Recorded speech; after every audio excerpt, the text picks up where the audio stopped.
that's pretty official looking, isn't it? Hi, Bob here. And today we were supposed to interview Jack Douglas, the amazing producer of Aerosmith, John and Yoko, that Double Fantasy album, Cheap Trick, and so many more. He had a last-minute family issue, for which my fingers crossed, pray for everything is good, and we'll try to reschedule for next week. So in the meantime, I got a show for you. Joining us now, my friend and partner for so many years, although for a couple of those decades we couldn't stand each other, Zip Fell. Uh-oh. We don't have any audio, Zip. You were there before, my friend. Check and see if you're muted. Also joining us is Andrew Rivers. Your audio's working? Hello. All right, good. Good to see you, Bob. I'm going to do the sound effects now because, bling, zip. Yeah. All right. Zip. Am I here? Yes. Yep, you're there Can now. you hear me? Okay. All right. Yes. All right. Do you still have that dial-up CompuServe internet? Because What do you mean, AOL? I'm a proud member of AOL. Absolutely. you are. Okay. This week, is there any news? Does anybody have any news this week? As I don't look at like official news. Yeah. No, about us or about anything that's going on. Are you fishing for a compliment on the induction into... Is that what you're saying? Zip's honesty is impeccable. Congratulations. Well Hall deserved. of Fame. Yes, well deserved, I might add. Shut up. I'm sorry. So, no. Was that what you were referring to? Come on. We discussed this ahead of time. That's okay. Yes. So because we don't have a celebrity today, I said, well, who could we interview that's famous? And it's Bob. And Andrew. Oh, sure. Sure. So, Zip, you're the host. I'm the host. Okay. So I'm interviewing you two. Yeah. Now, for those who haven't heard, and I don't understand possibly how you couldn't have heard if you're on social media in any way, shape, or form, Bob got a well-deserved, will be getting a well-deserved induction into the Radio Hall of Fame, correct? Did I get it correct? You did. Yes. Well-deserved. And let me stress that. Yeah. It's a lifetime's worth of effort, seriously. Well, my dad always said I would get what I deserved. You know, I didn't know any of the other names that were included with you, and but when I posted it, the people who hadn't heard of you were like, "Well, he's in good company." So Yeah. Very, very brilliant broadcasters. Nina Totenberg, top of the craft. John DeBella, legendary Philadelphia guy. And there was one person who didn't make it in who I'm a huge fan of, and you know who that is. Would he be a former competitor of ours in the Boston area? That would be Charles Laquadera, the Big Mattress, as Charles it were. called his show The Big Mattress, which was the most wonderful visual of maybe the best morning show name ever. And his show and his station, WBCN, were the inspiration for that movie and that song, FM, No Static at All. Remember the movie where people barricade the doors and lock themselves in the station to protest management? Yeah, right. Andrew's on TikTok. He doesn't know anything about the movie. But anyway, a dear... is this the guy who rescued the Iran hostages or whatever? Yes, is that That's the same guy, yeah. So anyway, I had this weird dream that, that we would both go there together, and he already knows how much I was a fan of his show. Really inspirational. For me, it's weird. It's wonderful. Winning is so much better than saying it was an honor just to be considered, because I had that speech for so many times. But that's right next to that condom in your wallet. Just both been in there for several years. Right. Making a dent in that flap.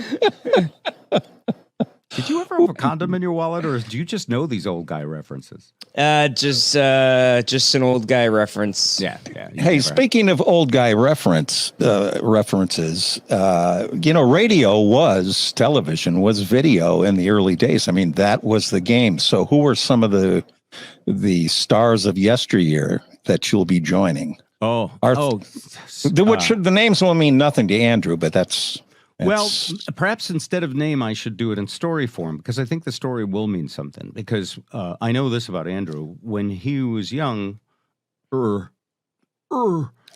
he had idols too. He had comedians. There was one comedian whose his catchphrase was, "That's your sign." Remember that guy? Who was that? Bill Engvall. Bill Engvall. Here's your sign.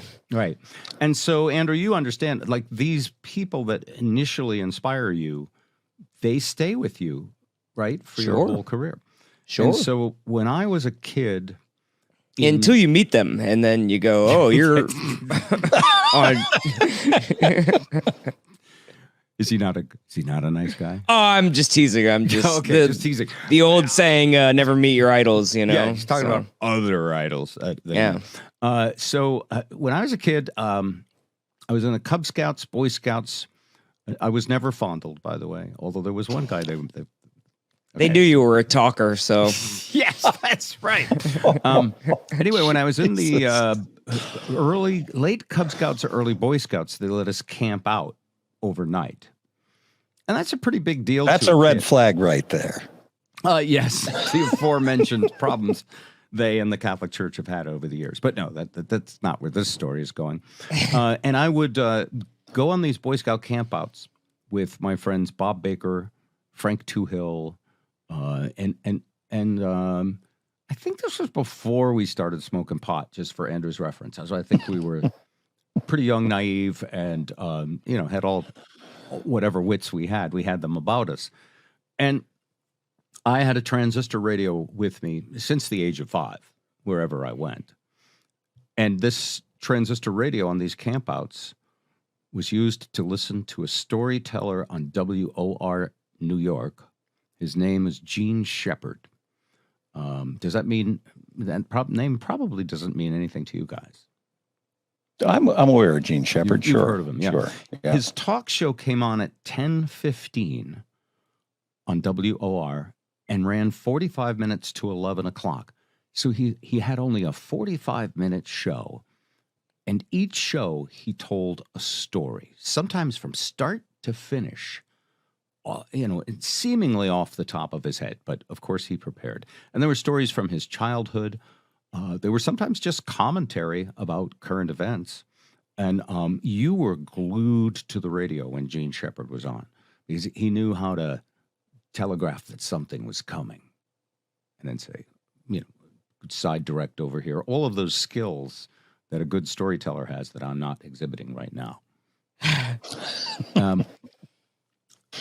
The show would come on with the William Tell Overture. You know that song. Dun, dun, dun, dun, dun, dun, dun, dun, dun, dun, dun, dun, dun, and he would be, "Oh, kids, welcome." And I was a kid.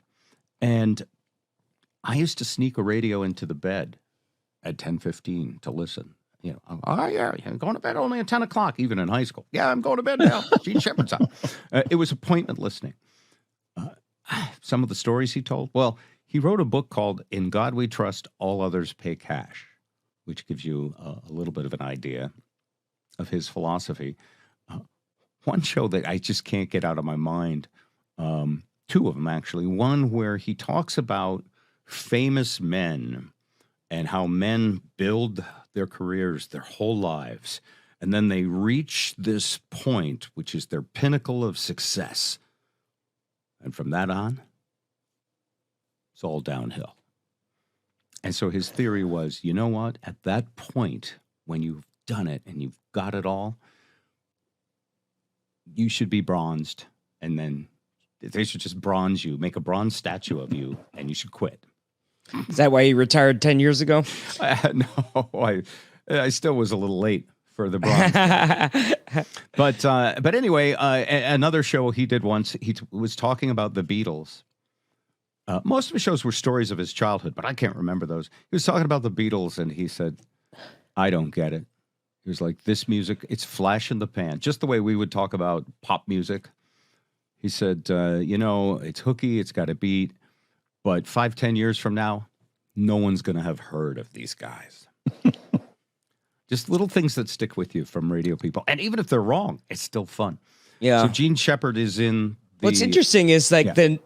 the new generation makes music for their generation. So of course the old people don't like it because it's not for them. So Yes. it's fascinating that happens at all levels, you know? Yeah, it does. And it's a recurring theme, by the way, although it could be argued that today's pop music is pretty syrupy and mass produced and might not be as big. For example, like the 80s rock is not as big as the 70s rock in terms of longevity. Well, Taylor Swift is selling out arenas. I think, you know, it's as poppy and as toned down as, I mean, I don't know. You know, again, but it means more to the people that it means that Yes, it to. does. So it's hard to argue because the clip we played of my joke a couple weeks ago where, you know, all my lady friends are like, this is the best music ever. Yeah. She's Jesus. And you're like, it doesn't mean anything to me, but She's girl Jesus. There's no doubt about that. That's yeah. And do you know that last night, I'll get back to Gene Shepard, but did you know that last night Keith bought tickets for Leanne and our granddaughters, Hazel and Georgia, to see Taylor Swift on, I guess, StubHub at the last minute? Because there's this thing you can do where you wait till it's almost showtime, and then sometimes the ticket prices drop. And so they went, and I'll get to hear about it. Back to Gene Shepard. I'm about 14, 15 years old. We have a high school radio station, which I founded because no one would hire me, and I needed a radio station. I wrote a letter to Gene Shepard in New York, and I asked him, could I please interview you for my high school radio station? Just out of the blue. And you do this. You went up, Andrew, you went up to all the comics that you admired when they would come through town, and you got them to sign your book. Well, I was a little bit like that. Anyway, I wrote this letter, and an engineer, manager, somebody wrote back and said, Mr. Shepard would be happy to speak with you on Tuesday, 11 a.m. at the studios of WOR in New York.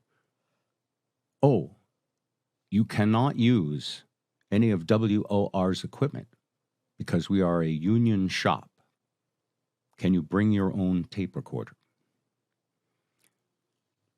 Well, these days, all of us have a multimedia content creation device. Back then, it meant I had to bring a little Wallensack reel-to-reel recorder with one of those microphones like this. A lapel microphone. Yes. Well, this was just like a Radio Shack deal. Remember those little mics? Sure. Yeah, little circular ones. Yes. About this big circular thing. So I did. I think they still have that mic at Giggles, actually. They do have that one. Several of your comedy clubs. So I took the mic in, and I nervously took the elevator up to the umpteenth floor. And here was this guy, like my idol. And we sat down and we talked for 45 minutes. All I remember is that it was wonderful, and that I brought the tape back and played it on my high school radio station. So he's in the Radio Hall of Fame. It's from Abbott and Costello to Wolfman Jack. And it's very, very much an honor. And I think a lot of it is because of the Twisted Tunes, because in terms of fame, they're played in every market in the world. Okay. In the United States, at least. I remember being on Christmas vacation in Hawaii, and you would tune into local radio just to see, you know, what the vibe was and who the DJs were and what was going on. And they played one of your Christmas songs. And then I think you called first, but you drove to the station and just, hey, that's my song. And then, could you play more from that album? Yeah, exactly. Honestly, I used to just get the biggest thrill out of being anywhere and, you know, having a song come on.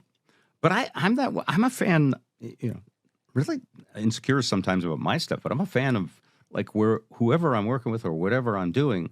Like when Seattle grunge music was big, if I flew to Baltimore and Alice in Chains, Pearl Jam, Jimi Hendrix were the first three songs I heard on the radio, I was like proud for Baltimore. So it's kind of like rooting for the Seahawks kind of thing. It's fun. Anyway, it's a tremendous honor. This wouldn't have happened without Zip, And without Zip, maybe Andrew wouldn't have happened. I mean, we've screwed up the timing. Would have been a completely different case. I don't follow that one. Wait a minute. Oh no. First, wasn't there a story about there's an old it's been brought up on several podcasts about swapping? You being in the other room or something. Well, Zip was there when I met my bride, your mother. Right. And then he tried to steal her from you or something like that. He did. Boy, I'll tell you. He definitely did. Well, this story is getting passed down generations. That you'll it never is escape. really out of control. We were at Rick Davis's house, and I think we were house sitting, and we invited 2 girls over. And I'm dumb enough that, and I believe I've passed that down, that I don't have a preconceived notion about what's going to happen. Like, right. if I don't like a girl, actually, it was usually she didn't like me. But again, these 2 girls. Thanks for that, Gene, too. I appreciate that. Pass that one down. These girls were Lisa and another gal named Patty, and Zip actually had a terrible breakup with a girl named Patty. It took him years to get over it. He didn't have as much. I'm still practice. not over. Yeah.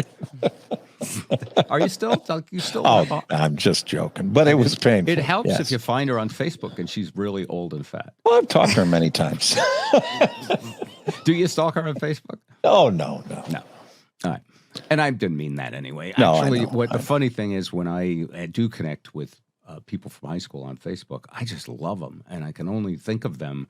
I even say this: we're still 15 years old. I mean, nostalgia is an amazing thing.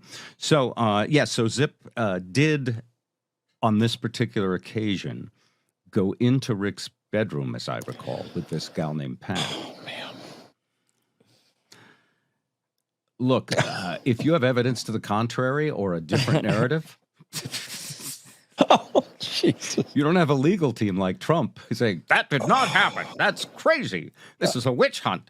Anyway. It's selective memory, I guess, at this point. Well, I selected it very carefully. And and I was out on the couch. I wouldn't just take a girl to a bedroom. I think Andrew has some of this. I would want to see if it's going to be real. Not that I had high moral standards. Don't get me wrong. Depending on the day. But anyway, I'm sitting out with this girl, Lisa, and we did start making out. And it was, I wouldn't call it I don't even know if this is still a term. Heavy petting? Heavy petting? Yeah. No one says that today, right, Andrew? I don't think that those terms are used, no. Well, that's a lot of malarkey if those terms are not used anymore. Yeah. Anyway, well, what do you have? It's not really petting. It's more grabbing in my experience. You have first, second, third, and fourth base, right? Though you still talk. Sure. Yes, we got the bases. They get a little mixed up, but How do they get mixed up?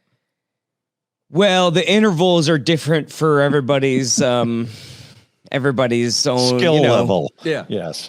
Everybody's got their own currency and what they value it as, and so So your third base might be someone else's stealing home? Sure. Yeah, I think so. Okay. Well, I was at I believe second base, and Zip comes out with this canary eating grin on his face, his feathers sticking out. And he looks at me and he goes, "Hey, how you guys doing? Want to switch?"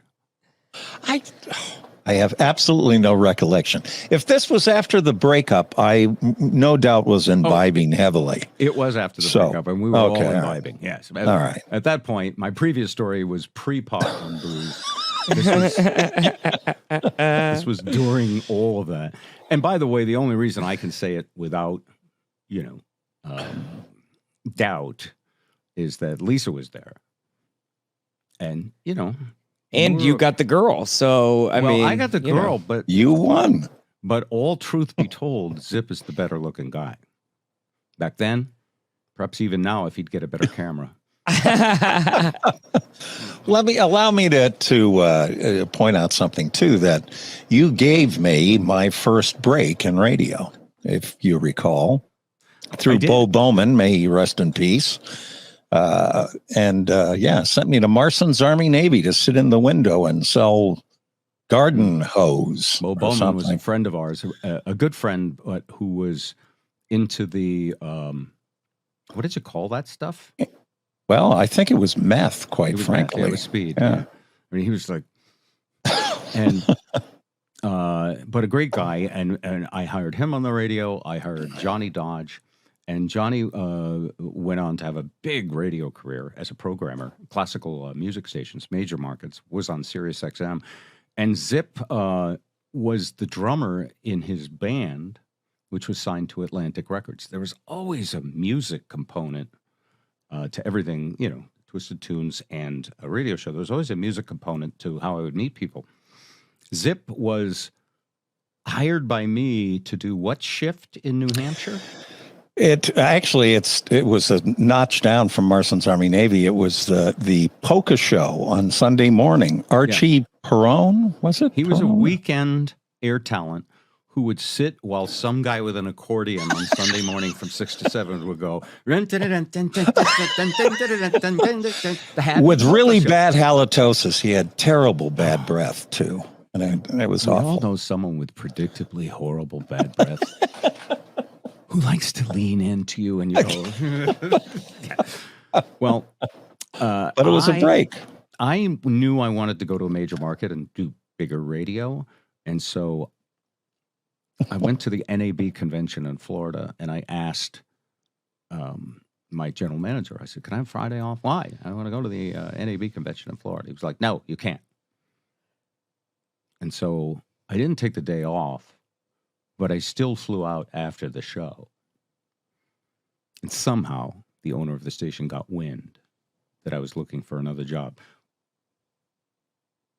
I'm in Miami. I'm talking to people at WAF. The phone rings and it's Zip. Or maybe I was checking on you. I can't remember which, whether you called me or not. And by the way, those days when the phone rings, it rings in your hotel room, not in your shirt pocket. And anyway, I said, Zip, how's everything going back there? And Zip went, okay. That's accurate. It is accurate. Yeah. Yes. It was an uncomfortable call. Well, I don't remember exactly, but he was putting pressure on me to, I did not politic for the gig at all. So I basically, Zip said, well, Chris Dante's pretty pissed. That was the owner of the station.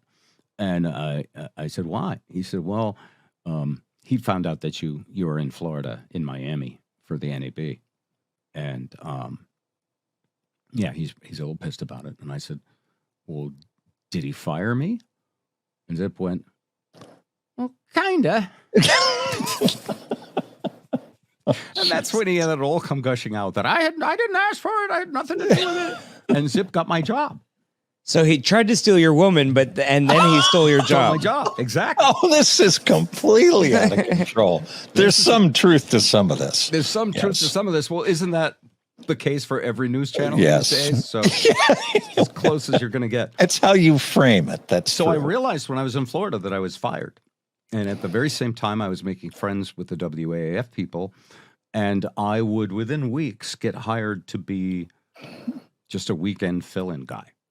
Just basically, Quite a step up in the broadcast world, though. Those two sets of call letters. Big station, yes. And long story short, I just kissed a lot of Fanny in Worcester and worked my, Fanny off. And eventually got the morning show job as an interim morning show host because they were looking for somebody. I mean, it was pretty straightforward.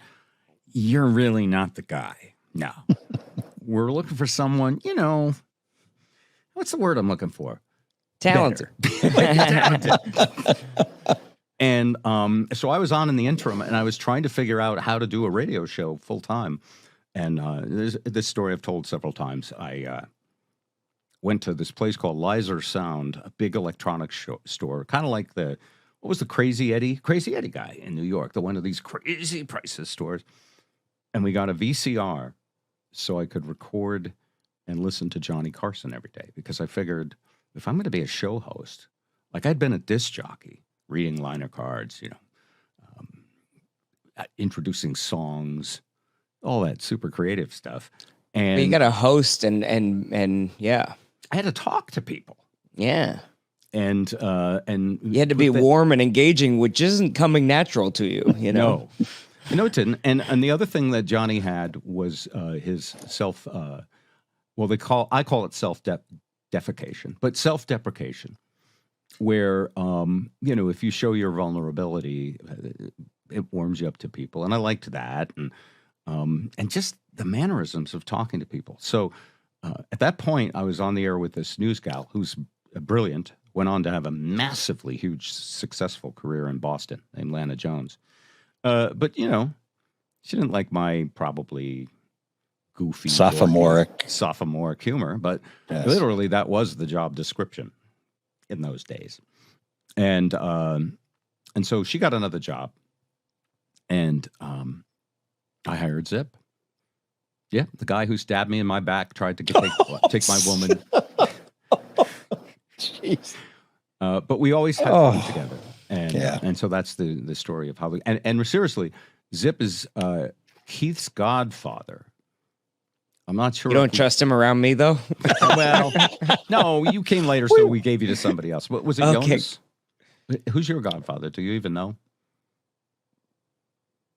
Religion plays such a key role in all of our lives. Spirituality does, but not so much for the organized church stuff. So at any event, I mean, this is how important Zip is. When I say we wouldn't be here, not only did we first forge on-air morning show chemistry and win in the ratings, enough so that people from various other markets tried to hire us away, but Zip also really, if you've ever seen a movie about time travel, I would not have the same son if Zip wasn't there, because everything would be different. The universe would be different. Yeah. Is there another city that you almost chose over Seattle? Alternate history while we're going down different timelines and different universes? Well, the two of us, we had we were L.A. We were offered to L.A., Sacramento. I don't know. Did we? I don't know if we got offered. No, we were interviewed and we were hungover, and they never called us back. No, seriously. Come on.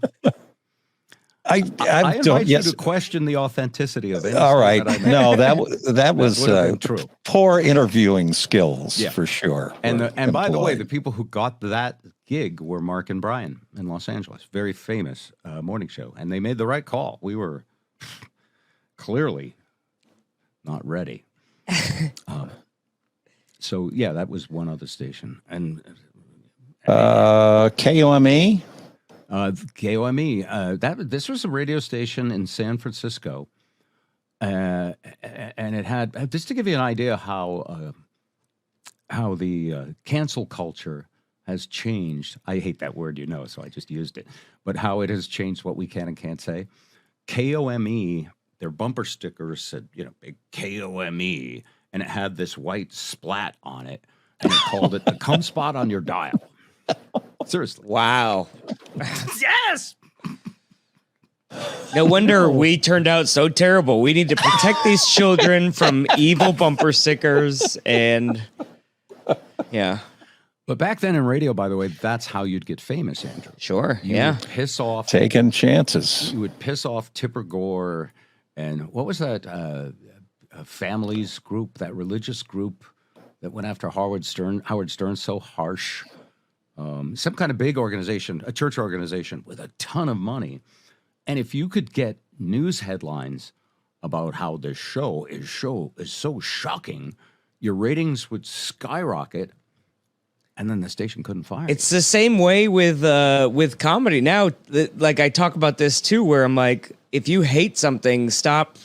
Like there's a comedian who someone threw a beer can at her face while she was on stage, and then she picked it up and chugged it, and then went viral, and then she got on Jimmy Kimmel, and now she's selling out theaters, and it's like, if you hate something, shut up about it, because you're just telling. you're just telling everyone. Yeah. Is she good, by the way? She's she does well, I think. Okay. I haven't seen a ton, but I mean, here's the thing. You get a break like that, and it's wonderful. But if you don't Right. rise to the occasion, it's Sure. yeah, you're going to be a YouTube trivia question, right? I mean, not necessarily anymore, because if you have an online following, as long as you make them happy, you know, everything now is direct to consumer. The labels don't matter. The Tonight Show doesn't matter. Netflix's numbers are way down. Right. It's literally, if you can post on those reels and the people that like it, then you can do whatever you want. Right. As words, evidenced by my career, you know? Yeah, if you're a rotting piece of meat and you have the ability to draw flies, that's an audience. Chris Kattan is still touring comedy clubs. Jeremy Piven sells out comedy clubs. Stormy Daniels did comedy club nights at times. Our business is just, oh yeah. She was headlining comedy. If you can get people out, someone will offer you the door money so that they can sell those people $12 margaritas or whatever. As my dad used to say, put fannies in the seats. Yes. I still like Fanny. I think it should make a comeback. I think we should all try to be more polite as a society to each other. Seriously, I do. I think. Yeah. I think that's what the world's missing. Good luck getting that message out there. Well, I know. As we've learned, the moderate, reasonable discussion really catches fire on the internet, you know? And that's part of the problem. And the other part of the problem is that you get 100-ish downloads every time? Yeah. 100 or so. Actual news, like where reporters are hired and they have to verify stories, and those stories are vetted, but there's also a legal department, you know, say the Wall Street Journal or the New York Times, that is worried about libel if you do libel somebody. So those kind of publications all require a paid subscription. And between Spotify and Netflix and Paramount Plus, I don't have any money left over to be informed. It's kind of how people are. And besides, I get all the news I want for free on Facebook and TikTok and Twitter. Oh, I'm sorry. My X. neighbor Bob, he knows what he's talking about with this vaccine stuff. I trust him, you know? Exactly. So that is the way it is now. And people just don't realize it. I mean, they really think that the basket of newsy things that they chose is really keeping them informed. And what it's doing is keeping them. The problem is, too, Facebook has a news tab where you can look at articles. And so, you know, it's the same way, like, you don't eat in your bedroom. You've got to associate different things, right? They tell you not to put a TV in your bedroom. They tell you all those things that we don't listen to. But, yeah. So the house should still be in the backyard, folks. I think it's change is always bad. So, yes. So it's an amazing time. I do think that out of all this rubble will come good stuff, though, because I think that people eventually like, hey, wait a minute, you know. Well, the boomers are starting to die off, so we have a chance at reclamation, and that's our gift to you. Yes, enjoy. No, seriously. I mean, not me particularly wishing to go first. No, But when the bad ones who are on the other side from me politically go, yeah, I go, thank you, God. Yes. Fuck them. I'm not bad. Yeah. So, anyway, I mean, that's why we have to elect 80-year-old presidents, because you guys make up a majority of the voting population, you know, so. Let me ask myself if that's true. Yeah. I mean, it's just a theory. I mean, they're you know. brand names. And actually these days, since it does not matter who the president is, who the candidate is, the story will always be the same. Yeah. The other side is trying to destroy our country. And that phrase goes for deep in Republicans as well as deep in Democrats. They're destroying our country. And I love, by the way, exploring this with people, because what's clear is that they've chosen it's like choosing your food. They're on a diet of fast food. This is fast news. It's usually bullet points. And to them, you know, it's like we're also rooting for a sports team. Our team is the best. A friend of mine says actually political parties now, the hardcore for either side, they're cult members. Because even if you prove their cult leader said something wrong, they come to the cult leader's defense. And this works for Trump, but it also works for Biden's laptop. I mean, or anti-vax articles that were stricken from media because they didn't toe the official line. But having lived through a bunch of presidents now, I mean, even when things are going great with a president, if you tune into a particular cable channel on the other side, the sky is falling. Like President Obama was, I knew people who were like, he's a scourge. We must rid ourselves of Obama. He's destroying this. He's preventing the recovery, which is going so well, from going even higher.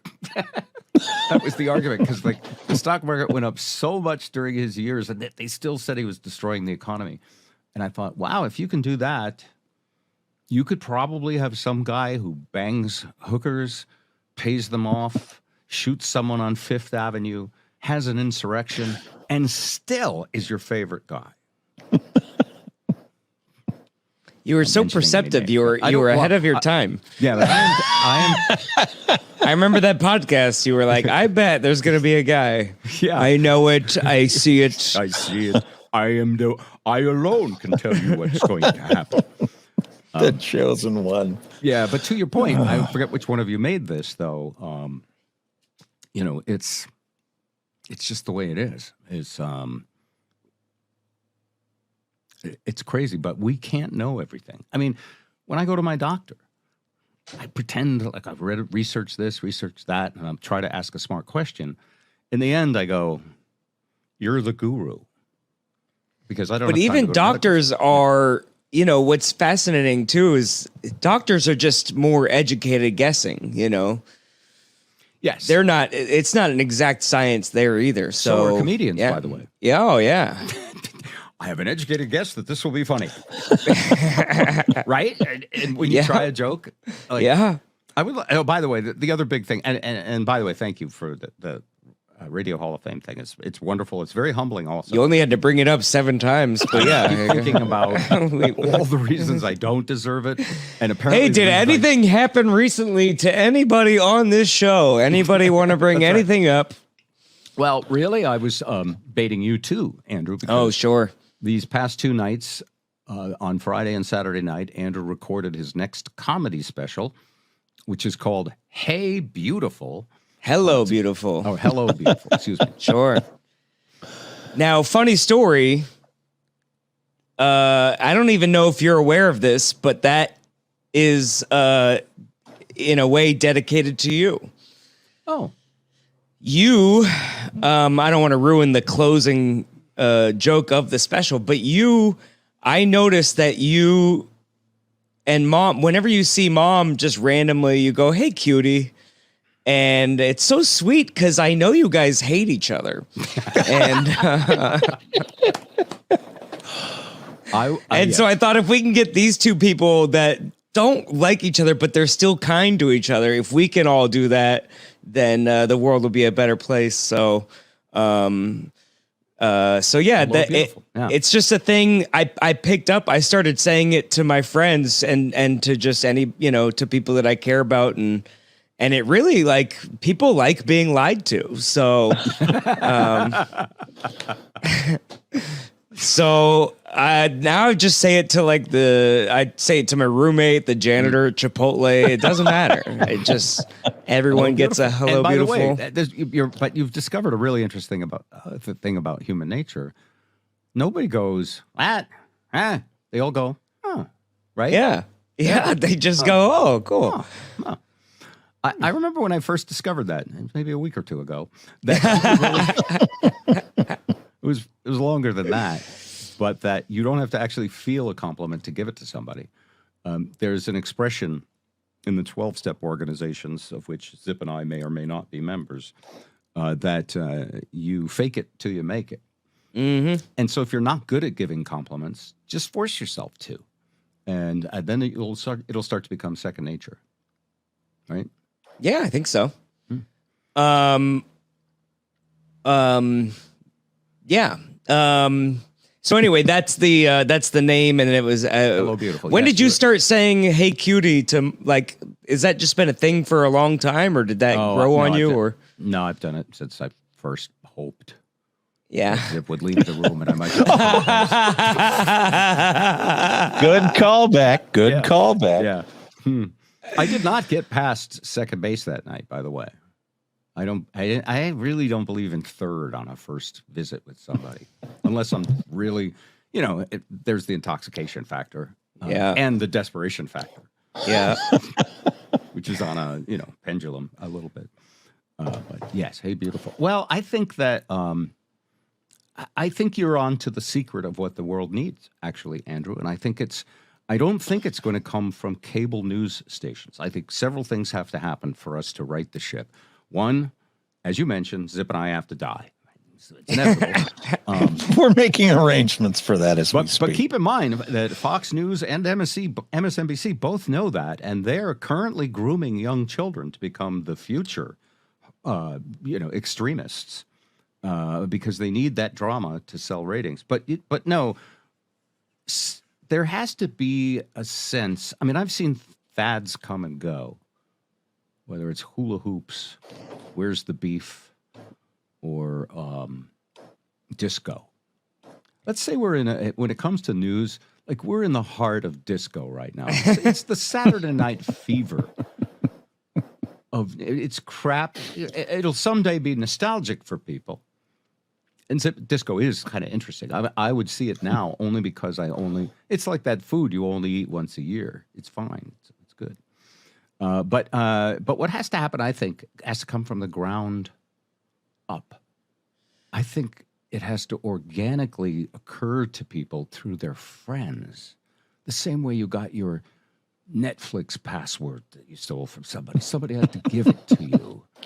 And it has to be passed around that, hey, we're all being used by these social media sites. This happened a little bit to Facebook. Facebook has gotten less cool because everyone's like, okay, I got it. I'm the product. You're gathering all of my information. Artificial intelligence computers are analyzing it so that you can manipulate me into buying stuff, or even who knows what other evil will come. But it's like the Matrix to me. It's the Matrix metaphor. It's like, well, if you know it's fake, like if you know Facebook is fucking you, fuck Facebook back. Like use it, like use this tool to do good instead of, people are like social media is evil. And it's like, well, all you do is reply to mean comments. Facebook's going to be like, of course you like that. We're going to show you more of that. Right, exactly. So how do you, so when you say, so you just like pictures of models' butts, and then every day you check your phone and it's like, what a great day. It's just a beautiful sunrise. A better place. No, I thought you had it because the way to actually hurt them is to not participate and do different things instead. But it's also to just, and this is how it has to happen, one-on-one, people to people have to basically, like in the 60s. But I mean, but also like be the change, right? Not necessarily. In the 60s, I know. Show that in the 60s meant shut up, Dad. Go ahead. But I mean, be the positive influence on the negative. Right, yes. Be the sun, or what's the phrase? I'll think of it later. But so here's the deal: be the moon and inspire people, even when you're not full. There you go. On the chessboard, Mark Zuckerberg is the entire back row of rooks, bishops, king, and queen, and you and I are pawns. Come at me, bro. If you're gonna attack, you have to have a huge swarm of pawns. No, this gets to my analogy. A huge swarm of pawns that say, I'm not going to take it anymore. Literally going back to that network movie. Did you ever see that, Andrew?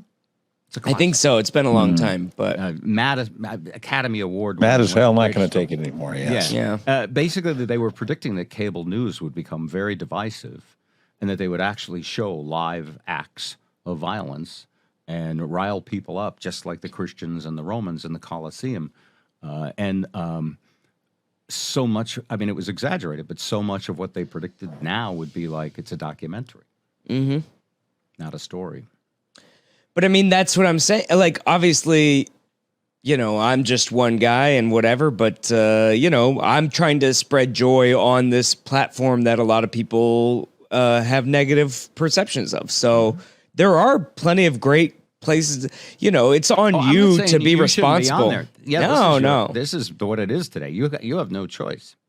But I do believe, and this has happened with bands too, that live performance is bigger than, like, you can get a lot of views online, and it might help people come see your live performance. So obviously you have to have your... Well, there's no streaming money anymore. There's no nothing. Right. It's all in the live show. Yeah.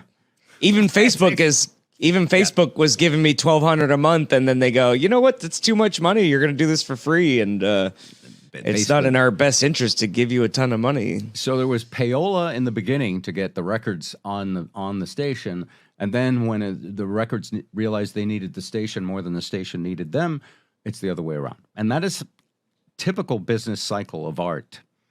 I mean, there was a big lawsuit that comedians got together and said, Spotify, we demand more than 0.08 of a cent per spin. And Spotify said, oh, okay, we can just take you off then. That's cool.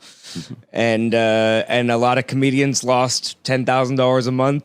Yeah. Whatever, you know, Pandora, all the stuff. So two things about Spotify. Spotify actually, one of the reasons their stock is languishing, and I actually bought some of it because I knew they would be the clear winner. But one of the reasons, and their stock is languishing, is because they don't have a decent profit margin. And the reason they don't have a decent profit margin is they actually, I think, do somewhere between 70 and 75% of their revenue goes to the artists. And but because there are so many now, and anybody can be an artist, you can have a huge apple pie.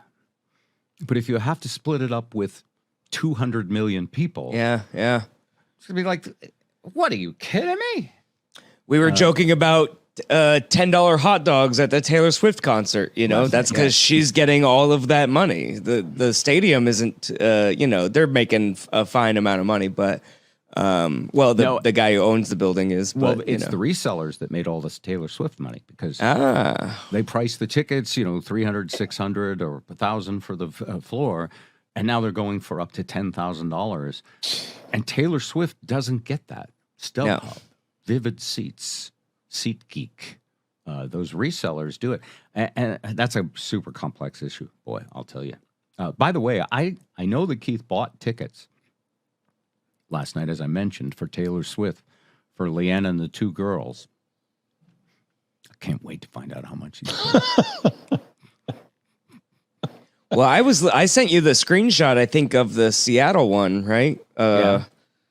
Let me see if I can find it. But it was like $1,000 for like a mediocre seat. Yeah. So Keith was looking at $600 seats in the nosebleed 20th row of the highest section at Inglewood Stadium. And he was just feeling bad about it. It's like $600 for a horrible seat.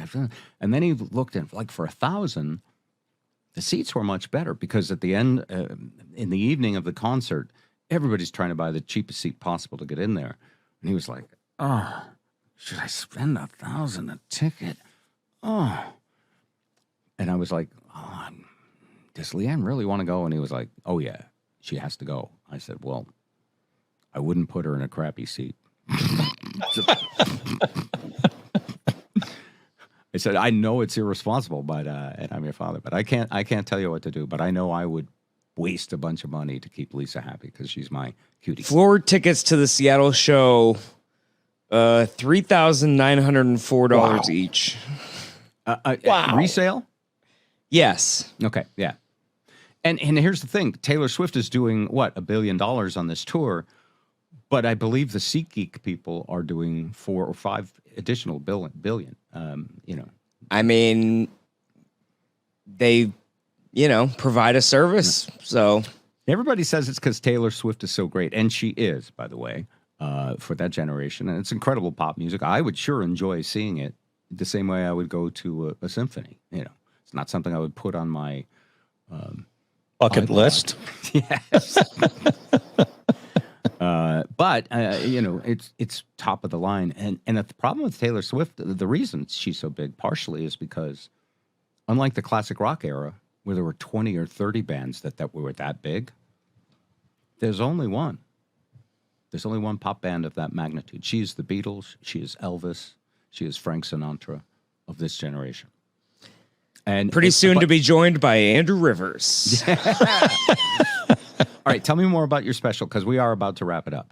Oh, funny. Well, it's a big dramatic thing, but I booked 2 nights at a comedy club, and you know, you want redundancy, and most of the time, a lot of my comedian friends tell the story, and they go, "The first night went perfectly, and we don't have to rely. We get to relax. Everything's in the bag. We get to be." Yeah. We get to be loose. We get to have fun. We get to maybe pick up some more shots. And, and most comics do it this way, by the way. Yes. They shoot for a couple of nights in a row so that if anything goes wrong, they can pick the better night. Yes. And thank God, because I bombed my face off Friday night when I'm paying a guy about $10,000. Yeah, it's $100,000. Shut up. Shut up. I mean, you comedians, you overshare. It's $600,000 that he had on the line. Well, it's always good. He's giving me a great deal. I'll say that, and so it could be. He told me his goal was to make it look like $100,000 special. So anyway, you could complain you wasted $300 and it only looks like $100,000. Yes. So, but by the way, you didn't bomb the first night. You felt bombing, but other people, audience members, yes, I've seen posts, they all said you were great. So it's interesting. We basically did everything we could possibly do wrong the first night. First of all, it was Seafair weekend, which I totally forgot about. I just look at calendars and I say, that's empty, fill that in. And then, of course, it's one of the hardest weekends to ever sell tickets is when there's like a big thing going on. Yeah. Part of the reason is traffic. People don't want to fight the traffic. Yeah. And so let's cut to the chase. Sure. You sold out the show. Sure. Both shows. Right. One had a smattering of tickets left, but they were basically sellouts. Yes. And it's a 120 seat venue, and so the first night we had 115. Okay, there's too much information. You had people waiting on the outline who couldn't get in. There was a crowd. The police had to come and break up the crowd. Jeez, I tell you. Sheesh. Zip, would you explain puffery? Because I thought I demonstrated enough puffery for my son's life. But here we were talking about the evils of lying on social media, and he's going, "Make yourself look bigger." Look, P.T. Barnum. Yes. Comics. What is the story about politicians lie to do something? Comedians lie to tell the truth. Yeah. Have you ever That's heard pretty that good. One? No, I don't. Maybe politicians. Politicians lied. You know. Okay. Something. I get it. Someone will know what the saying is. And sure. Maybe they'll put it in the comments. But you're in the like. You're there to entertain people and puff them up and be dramatic. Yeah. And just as in a movie, it should be loosely based on real facts. Right. So there's a big crowd and the fire department gets called. But we turned the AC off for the show because we thought, maybe loud noise. We don't want clunky thing. And then when the room is sweltering hot, people just don't laugh, really. Yeah. So that was your big problem that night, is that it was a super hot night in Seattle. And unlike here in Vegas, where we're always bathed in 74-degree air conditioning, this venue probably had used an air conditioner once 3 years ago. And it's getting pretty hot out here nowadays. I mean, that air conditioner is performing like chitty chitty bang bang. Speaking of chitty chitty bang bang, the global warming. Andrew's got beads of sweat. I can tell the story better. Let me show you how you should tell your story. Yes. And everything, and there's so much to think about because he's hired all these people, and it's a huge crew of people if you've seen the pictures. And meanwhile, someone must have said, probably one of the engineers, audio engineer, idiot like me, you can't have the AC on; it's going to ruin the sound. right? Yeah. And you're like, okay. And then Yeah. he turns it off and he's happy. The sound is going to be real good. He doesn't give a shit whether you have a comfortable environment to perform. And so I know you're not saying this because you love those people. You're not being, you want to be nice to them. But then as it gets to showtime and you're sweating and you see the audience is uncomfortable, that made you uncomfortable. Well, 5 minutes in, I'm getting flop sweat and I'm getting, I can feel the beads dropping down my cheek, which is uncomfortable. And that's only like a few minutes into the show, so, and then I also took an anti-anxiety medication that I have used before, but it had been a long time. And I never knew to have stage fright, by the way. So that's an I want to delve into that. But as far as the beads of sweat go, let me say this. Well, I wear a hat, and the hat was a different color by the end of the show. This is the same thing that ruined Rudy Giuliani's career across from the. I think you didn't have eyeliner on. I had my hand in my pants. It was very awkward. Yeah, I totally get it. You were the hair dye. Yeah. But here's what you did, and I already know this part of the story because your friends told you this on social media. You rose to the occasion. You just motored on and did your show, and the people that were there had a good time, and they didn't know that you were dying inside. My friend, when I was a new comic in 2009, he said, when you get good, you can sort of Captain Sullyburger the plane where we're going down, but everyone's going to live. And so, I know how to bomb with grace. Yeah. So everyone had a good time. It was a fine show, but it's not a special. All right. So sidebar on bombing. I saw one of Keith's favorite comedians, a big LA comic, Eddie Ift. Yeah. Recently in Vegas, and he and his wife renewed their vows, and he was booked for the weekend at Brad Garrett's Comedy Club, which is one of the most beautiful clubs in the world. And he bombed to himself. It's the first time I've ever seen him. And I thought he was clever. And he started doing that thing that some of you really honest comedians do. He's going like, whoa, this audience. I'm looking out here. I have to tell you, you guys, you're one of the worst audiences I have ever seen. And then if anything started to go wrong with a joke, he would like, that's the IQ problem right there, or whatever. He was going like that. I know that joke kills. He was doing. You do this too sometimes. Sometimes, yeah. They call them saver lines. If you have a thing where you go, I'll insert the laughter later, or. Well, he did it so much that night that I thought, well, that's his catchphrase. That's really cool. Fuck you is my catchphrase. Yeah. And I enjoyed him. I mean, there was enough clever in the years of work he'd done, putting on the show and being an experienced comic, that I actually asked Keith. I said, did he really mean that about the horrible audience? Keith said, yes, he really did. And he had a horrible time. But he had to Sullenberger it in. Yes. Basically. So you got to... Yes. So you practice that when you're doing plane training, right? When you're trying to get your pilot's license, don't you kill the engines and just kill the engines and see if you would live? That's what it's called, an engine out procedure. Yeah. But you pull the engines, you look around for a field, and your instructor watches you take the plane, circle around, manage your attitude, and your job is to come in as if for a landing in that field. And only when he knows you would make the field and probably not die, then he says, put the power in. That's exactly right. Interesting. So the second night was great.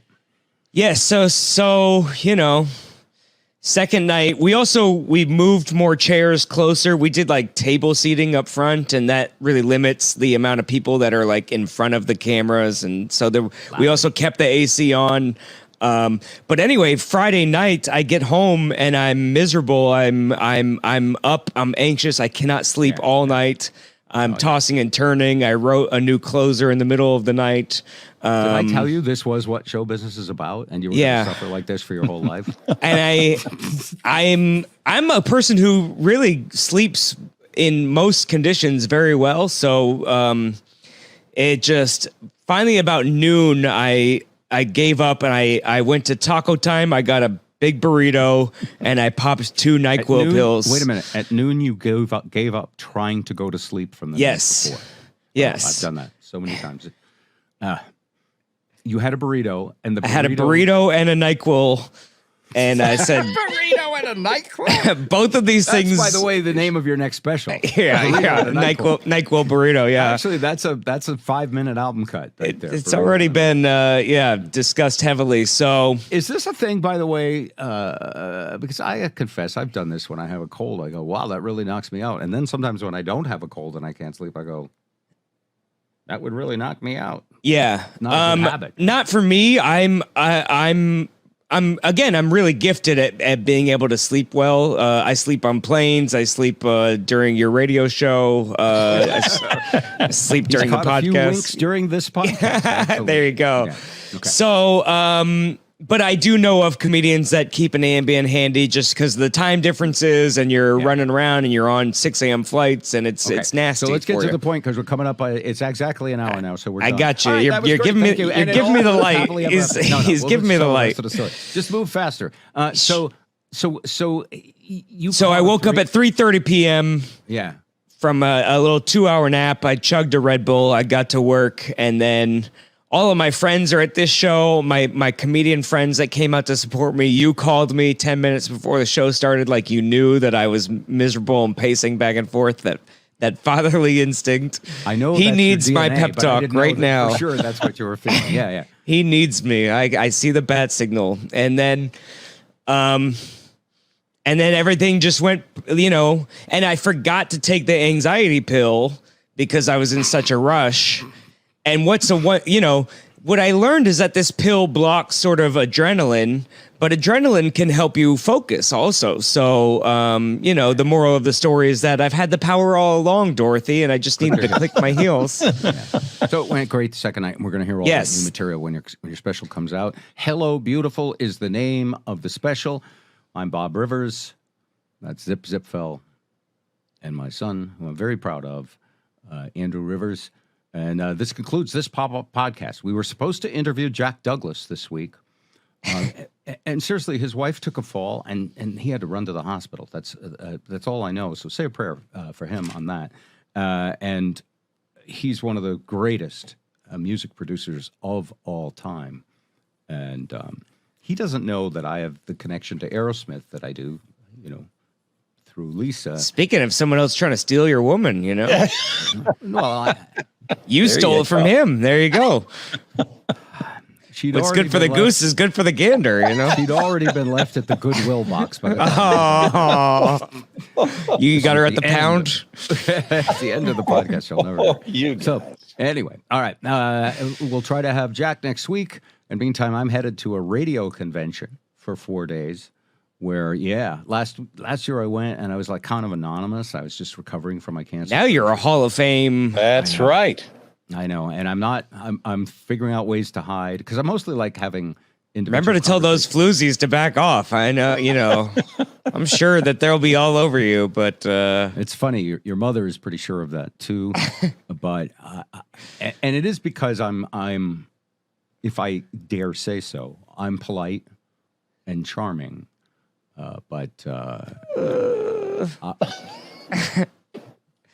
Pretty much, except to my flesh and blood.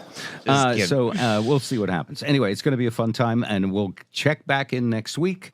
Everybody take care, be well, and thank you to all the people who said nice things on social media. I didn't know what to say, but congratulations. Yeah. Yes. Well deserved. All right.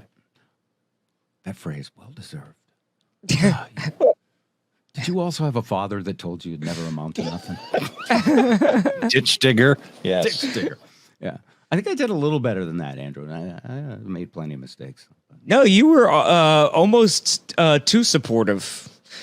You were like, comedy's great. You should just live off unemployment and ride that out. The Obama Comedy Scholarship. And then I was on unemployment again, and they were like, it's Trump University, so. That's true. It's actually, it's because I love comedy, and I think what you do is actually important to the world changing, as we just discussed. Absolutely. I think it's one of the most healing things you can do is to not take things too seriously, really seriously. That's a good note. Or you can just say, hello, beautiful, to all your ugly friends. Bob and Zed Show.